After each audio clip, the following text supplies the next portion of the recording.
పెద్దపల్లి జిల్లా రామగుండం పారిశ్రామిక ప్రాంతంలో మోటార్ వాహనాల అధికారి సంతోష్ రెడ్డి ఆధ్వర్యంలో స్పెషల్ డ్రైవ్ నిర్వహించారు. ఈ ఏడాది విద్యా సంవత్సరం ప్రారంభంలో విద్యా సంస్థలకు సంబంధించిన బస్సులను తనిఖీ చేశారు. విద్యార్థులను స్కూళ్లకు తీసుకెళ్లే బస్సులు ఫిట్నెస్ గా ఉండాలని, అన్ని రకాల ధృవీకరణ పత్రాలు కలిగి ఉండాలని సూచించారు.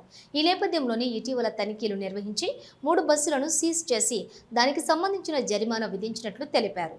పాఠశాలలు తెరుచుకున్న సందర్భంగా 12వ తారీఖు నుంచి స్పెషల్ డ్రైవ్ నిర్వహించడం జరిగింది. రామగుండము మరియు గోదావరిఖని ప్రాంతాలలో గత 12వ తారీఖు నుంచి ఈ రోజు వరకు 3 వాహనాలను సీజ్ చేయడం జరిగింది.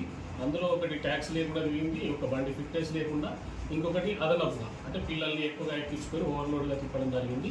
ఆ 3 వాహనాలపై ప్రభుత్వ పరంగా చట్టపరంగా వాటికి తగినటువంటి శిక్ష ప్లస్ రుసుములు కట్టించడం జరుగుతుంది. అట్లాగే పాఠశాల యాజమాన్యానికి మరి బస్సులో మెయింటైన్ చేసేటువంటి సిబ్బంది వారందరికీ తెలియజేసింది ఏంటంటే ఫిట్నెస్ లేకుండా ఒక బండి కూడా రోడ్డుపై రాకూడదు. ఒకవేళ వచ్చినట్టయితే చట్టపరంగా తీసుకోవడం జరుగుతుంది. కళాశాల యాజమాన్యం మీద కూడా చట్టపరంగా చర్యలు తీసుకోవడానికి మేము సిద్ధంగా ఉన్నాం. రోజు ఉదయం మరియు సాయంత్రం ఈ వాహనాలు తనిఖీ చేయడం జరుగుతుంది.